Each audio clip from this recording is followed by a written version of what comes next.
Om Abahu Purushakaram śaṅkhacakrāsi dhāriṇam sahasra śirasaṃ śvetaṃ praṇamāmi Patanjalim.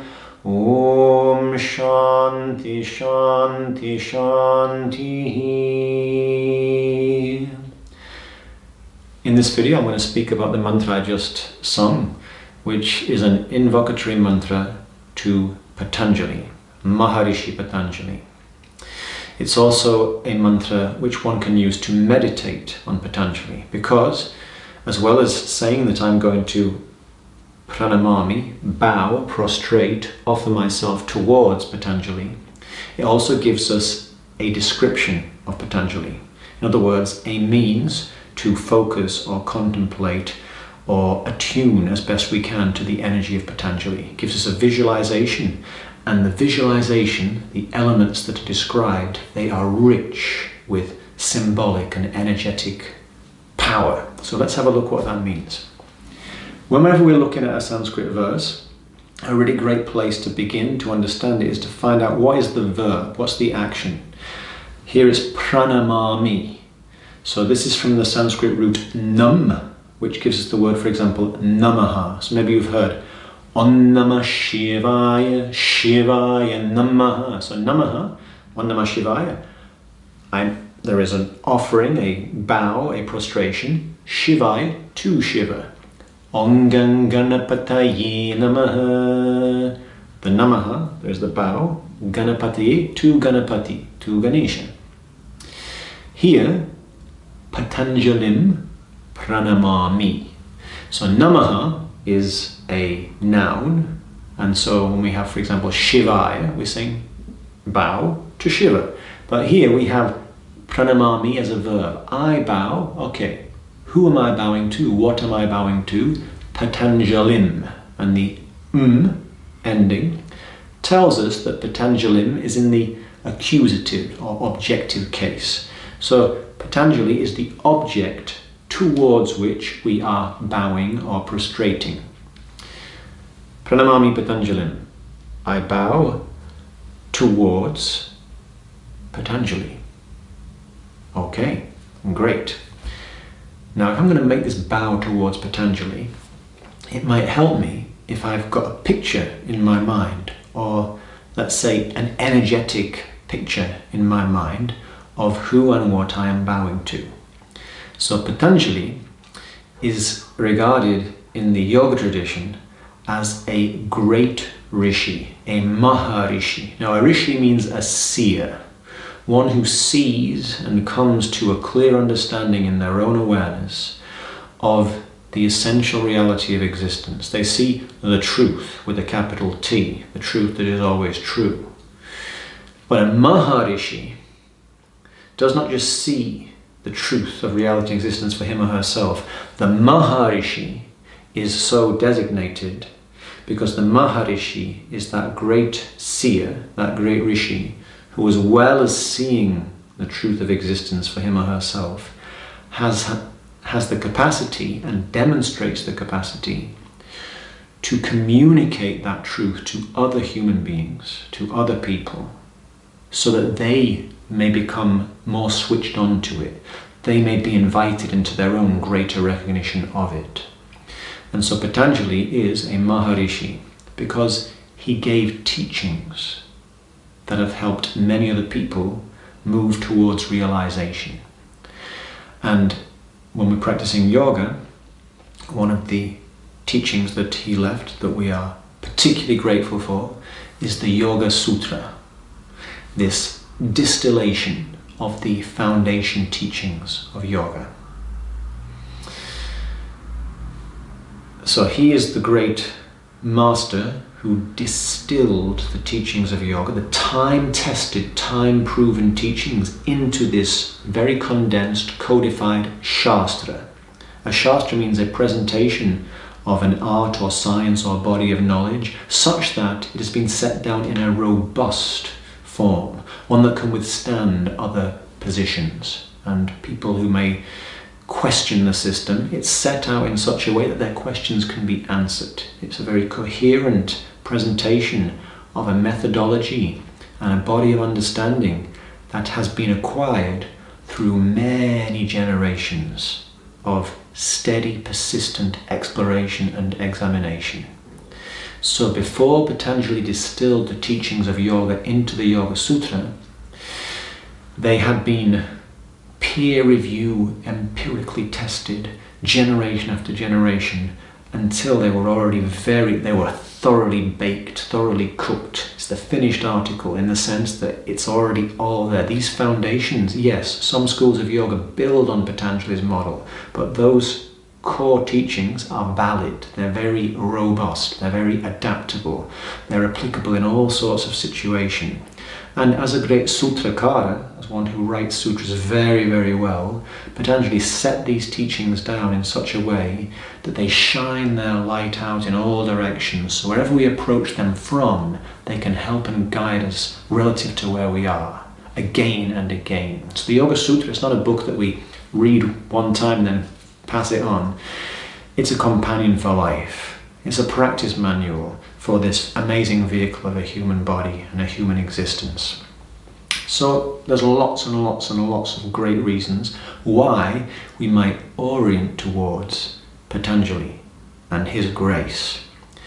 This mantra describes Patanjali to a certain degree. It mentions some specific details, all of which are resonant and pregnant with very significant meaning. But it also doesn't mention something, so it kind of assumes a familiarity with Patanjali's form. Now in the yoga tradition, Patanjali is recognized and considered as an incarnation of Ananta or Adishesha, the primordial serpent, who is one of Lord Vishnu's or Lord Narayana's vehicles. So Lord Vishnu can sit or recline or rest or sleep on the coiled body of his friend and support, Ananta, Adishesha. So there is the idea, for example, Lord Narayana incarnated as Krishna, and as Krishna, one of the things that he did was he taught Arjuna, his beloved friend in great need, and his student, yoga, in between those two sets of armies on the battlefield in the Mahabharata. He taught yoga to Arjuna. And then Bhagavan Vyasa set down those teachings in a poetic form in the Bhagavad Gita. And so through Krishna's teaching to Arjuna, all of humanity was blessed with this distilled teaching of yoga in the form of the Bhagavad Gita. Now, one can encounter people who say things like, the yoga of Krishna in the Bhagavad Gita is one thing, and the yoga of Patanjali in the Yoga Sutra is another thing. And, however, one can also meet people who say, and this is the view that resonates for me, the yoga of the Bhagavad Gita and the yoga of the Yoga Sutra is the same yoga. It's just described in a different style. It's a different flavor. It's a different form. The same yoga can also be found in epic stories. And we expose ourselves to all of them. They can inform us in a mutually complementary way. So I may find myself in a certain type of situation, and a particular sutra comes to my aid. Another time I might be, let's say I'm getting a little bit down, and I remember an episode from Ramayana when one of the characters is getting a bit down and what helps him or her, and that lifts me up. Another time I might be in a certain situation, a particularly beautiful verse or image from the Gita may come to me, and they can all help each other. But all this is to say that Ananta or Adishesha, who Patanjali is seen as being an incarnation of, is recognized as being one who always supports the work of the Supreme Reality. And there's the idea in yoga that the desire of the Supreme Reality is for consciousness to recognize itself. So if we are a human being, for us to come to self-realization, to live well, to live harmoniously, and then realize our deeper essence. In other words, Ananta Adishesha is always supporting yoga. So, how is he described here? Abahu Purushakaram. So we mentioned he's the serpent of infinity, but as Patanjali, Bahu means like the upper arm, shoulder. As regards his upper body, his, let's say the waist up, his chest, shoulders, arms, Purushakaram, he's taken a human form. Okay. From the upper body. So what about the lower body? Well, we understand that's in the form of Ananta, of the serpent or the Naga of infinity. But his upper body, shoulders, arms, and head, we imagine our face, like a human. Abahu Purushakaram, śaṅkhacakrāsi dhāriṇam. But it's not an ordinary human being because he's got 4 arms. How do I know this? Because dhāriṇam, because he is carrying, wielding, holding, śaṅkha, a conch shell, chakra means wheel, but in this instance it means discus, and asi, a sword. So there's 3 instruments that he is wielding. And we understand that the 4th hand is making the gesture abhaya mudra, have no fear, or a mudra of peace, but abhaya mudra, that's the one that comes to my mind when I recite this mantra. So Patanjali, he's got a human upper body but with 4 arms. One wielding the śaṅkha, the conch. Now yoga recognizes, yoga isn't about harmonizing the space of existence, bringing ourselves into that steady state in which all the different pairs of opposites, hot, cold, up, down, pleasure, pain, expansion, contraction, all the rest of them, steadiness and easefulness, where they meet and get to know each other so well that they can actually draw out each other's complementary potential and come to a state of dynamic equilibrium. This happens in the space of existence when we harmonize it, symbolized by the conch. So Patanjali as well, he taught yoga in a linguistic form. He's also regarded as the greatest linguist in the Sanskrit tradition, Patanjali. So the conch symbolizes the power to harmonize the whole field through the skillful use of our thoughts, our language, our orientation in life. So we salute Patanjali, we bow to Patanjali, that we may use our thoughts, our words, our speech, our expression for the sake of yoga. What else does Patanjali wield? As well as the conch, a symbol of sound and its capacity to harmonize, he wields the chakra, the discus that can sever us from our attachments to needless suffering. And he also carries the asi, the sword that can cut through our delusions. So we are bowing to Patanjali, the maharishi, the great seer who bequeathed us the Yoga Sutra, this great teacher in the yoga tradition,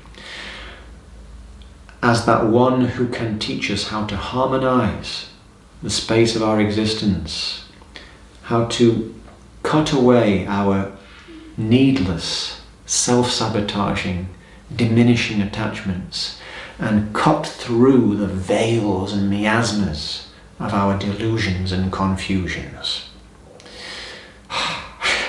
Yes, there's lots of good reason for me to orient towards Patanjali and his teachings. What else? Sahasra, śirasaṃ, śvetaṃ. So this is further describing this image. So I've already got this picture. His lower body may be these big coils of this majestic serpent, but then emerges this waist of a human with these 4 arms. One arm in abhaya mudra, the other 3 wielding the conch, the discus, and the sword. And then sahasra, śirasaṃ, śvetaṃ, he is hooded by 1,000 resplendent, brilliant, white, lustrous heads, white like lightning bolts. So what is this? Sometimes people say, oh, it's like he's got 1,000 lotus petals above his head. But what are these? They look like lotus petals and they're brilliant white, like some lotus flowers are brilliant white. But what are these? It's really like 1,000 serpents' hoods. So maybe you haven't. But sometimes in Buddhist iconography, we see the Lord Buddha in meditation, and 1 or 3 or 5 or 7 or 9 or 11 serpents are acting as his hood to protect him from the elements and the comings and goings of life, so he can center and stay steady and come to that awakened state of recognizing himself. Patanjali, 1,000 hoods of these majestic, brilliant, lightning bolt white serpents. So it's quite a magnificent form. And so when I orient to Patanjali like this, yes, I'm asking for harmony, but I'm also recognizing, yes, the harmonization game may include severing away my needless attachments, cutting through my delusions, and illuminating all of those different false ideas and false thought forms that are confining me to the realm of confusion and attachment. Praṇamāmi Patanjalim, I bow to you that you may free me from these bonds that I have somehow allowed myself to become enmeshed in. With this attitude of reverence, I prostrate to Patanjali, who is regarded not only as a great support of Lord Narayana, but as this great benefactor of humanity, because, like all the great masters who are already playing on the same team, he shares their common aim, which is the upliftment of all of humanity.